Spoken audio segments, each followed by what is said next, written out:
When they came back in 1877 to properly bury Custer's men, they faced an impossible task. A year of Montana weather had scattered everything across Last Stand Hill. They found cavalry boots still containing remains, jacket pockets with letters from home, but the soldiers who carried them were gone. One skeleton wore a corporal's uniform, and they almost buried him as Custer until someone found a note in the pocket with the real trooper's name. They eventually selected what they believed were Custer's remains, placed them in a coffin, and shipped them to West Point. The man buried there as America's most famous cavalry officer might be someone else entirely. This is what the relics reveal when you look closer. Lieutenant John Bourke arrived at the Little Bighorn battlefield with the burial detail in the summer of 1877. His job was to collect the remains of Custer and 10 other officers for proper burial back east. What he documented stayed with him for the rest of his life. He recorded seeing pieces of clothing, soldiers' hats, cavalry coats, and equipment strewn across the hill. A year of Montana elements had transformed Last Stand Hill into a scene that profoundly affected every man in the burial party. Custer's shallow grave had been disturbed. The travois poles that marked it lay scattered. The burial detail searched desperately for something identifiable. They located skeletal remains near where Custer should have been and started to prepare them for the coffin. Then someone checked a nearby jacket pocket and discovered a note with a name. It belonged to a corporal, not a lieutenant colonel. So they chose different remains. These seemed about the right location. They decided it was their best option, placed them in the coffin, and sealed it. That's what traveled back east for burial at West Point under an impressive headstone as George Armstrong Custer. Probably. Nobody knew for certain then. Nobody knows now. The relics don't lie, but sometimes they can't tell us everything. The personal effects scattered across the battlefield told stories the official reports never could. Letters from wives and mothers still tucked in jacket pockets, the paper yellowed and water-stained but readable. Photographs of sweethearts, their faces fading in the Montana sun. Pocket watches stopped at different times, marking the exact moment each trooper fell. Some had stopped at 4:30 in the afternoon. Others showed 5:15. The battle didn't end in a single moment. It ended in hundreds of individual moments, each one frozen in time by a stopped watch. What Custer actually carried into battle became a topic of immediate debate. His weapons never turned up in the initial searches.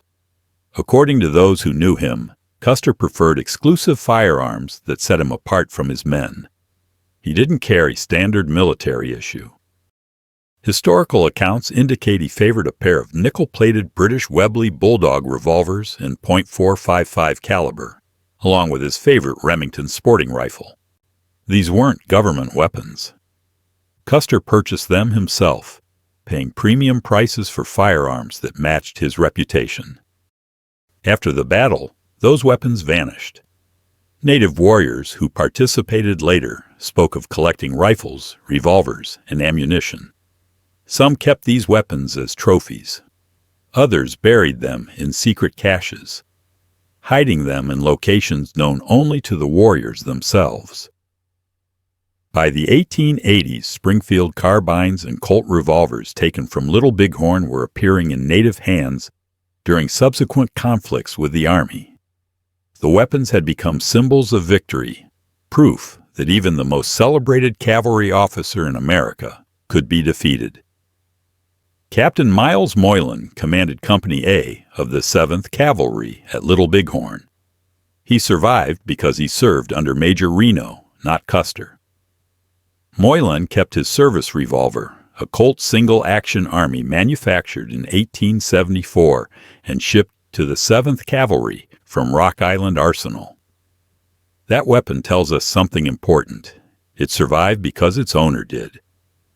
The hundreds of weapons scattered across Last Stand Hill belonged to men who didn't make it home, and those firearms disappeared into native possession within hours of the fighting. The variety of weapons used reveals another crucial detail. Nearly 50 different types of firearms were identified as having been used by native warriors during the battle. Some carried repeating rifles, Winchester and Henry models that could fire multiple rounds without reloading. Others had muzzle loaders, older weapons obtained through trade or previous conflicts. The technological advantage wasn't nearly as one-sided as the Army had assumed. Many warriors were actually better armed than the cavalry troopers they faced. The soldiers carried Springfield Model 1873 carbines, single-shot weapons with a critical mechanical flaw. Under rapid fire, the copper cartridge casings expanded from heat and jammed in the breech. Troopers carried pocket knives specifically to pry out stuck casings. After the battle, searchers found these knives scattered across Last Stand Hill, many showing clear marks where men had desperately tried to clear their weapons while under attack. Those knives represent some of the most revealing relics. They're evidence of equipment failure at the worst possible moment, when seconds meant everything. Personal items scattered across the battlefield revealed the humanity underneath the uniform. Soldiers carried good luck charms, religious medals, dice, playing cards. One trooper had a harmonica in his jacket pocket. Another carried a small tin-type photograph of his children. These objects lay where they fell for months before burial parties arrived, and many remained there for years afterward. Settlers and travelers who visited the site in the late 1870s and 1880s collected whatever they could find. Uniform buttons, belt buckles, pieces of equipment. Nobody thought about preservation. They just wanted a piece of history. The native warriors who fought at Little Bighorn also kept relics. Sitting Bull's vision before the battle had warned against taking items from the fallen. But not every warrior heard this guidance, and not everyone who heard it followed it. Blue cavalry coats appeared in native camps in the months following the battle. Cavalry sabers were seen in lodges. Some warriors wore cavalry boots or carried captured revolvers openly, displaying them as evidence of their courage. These objects represented more than military victory. They were proof that the seemingly invincible U.S. Army could be stopped, that native warriors could stand against organized cavalry and prevail. The relics became symbols of resistance, tangible evidence that the traditional ways still held power against expansion. Lieutenant Burke's burial party completed their difficult work in August 1877 and departed. They left behind simple wooden stakes marking where the fallen had been located. These stakes weathered and rotted within a few years. By the early 1880s, visitors to the battlefield could barely determine where the fighting had occurred. The grass grew tall again.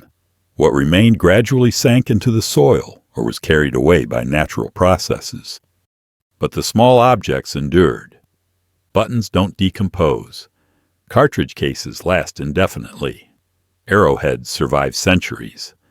These relics lay scattered across the Montana prairie, invisible in the tall grass, waiting to tell their stories. The condition of what the burial party encountered became widely discussed in newspapers back east. The reports profoundly affected readers. It made the abstract concept of battlefield loss into something concrete and deeply affecting. This wasn't glory. This was the true cost of frontier conflict. General Edward Godfrey, who had fought at Little Bighorn under Major Reno and survived, later described the scene the burial party encountered in terms that conveyed deep distress. The men who performed that duty were profoundly affected by what they witnessed. They completed their work as quickly as possible and departed, concerned that hostile forces might return. The burial party did their best under extremely difficult circumstances. They marked locations with stakes and attempted to identify the fallen. But in most cases, they simply gathered what they found in a particular area, placed it in a grave, and moved on. The process was necessarily rushed and incomplete. the officers received more careful attention. What were believed to be their remains were collected for shipment back east. But even this process was compromised by conditions and the challenges of identification. Family members back home received coffins that might or might not contain their loved ones. There was simply no way to know with certainty. The relics scattered across Last Stand Hill don't judge who was right or wrong. They simply exist as evidence that on those June days in 1876, hundreds of men fought on that Montana hillside. The objects they left behind, buttons and bullets, knives and cartridges, tell stories that official reports could never capture. These small personal items reveal that every participant in the battle, soldier or warrior, carried things that mattered to them. A photograph, a medal, a knife blade worn smooth from years of use. When the fighting ended, these objects remained, scattered across the grass, marking where lives had been lost. The battlefield became a place of interest almost immediately. By 1879, travelers were making detours to visit the site. They walked the ridges, collected items as remembrances, and returned home with relics and stories. The objects they took are scattered now across America, sitting in collections, silent witnesses to what happened on the Little Bighorn. The watches that stopped at different times throughout that afternoon tell us something important.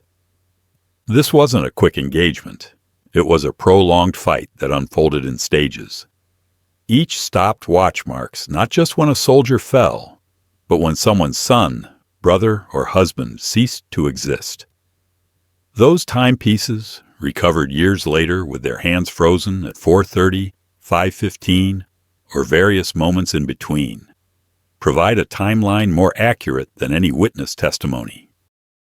The letters found in jacket pockets revealed the men behind the uniforms. One letter, discovered in 1878, was from a trooper's mother asking when he'd be coming home. He'd been carrying her words when he rode into the valley. Another letter was from a young wife describing their infant daughter's first tooth. These weren't professional soldiers with nothing to lose. They were ordinary men with families waiting, carrying reminders of home into battle.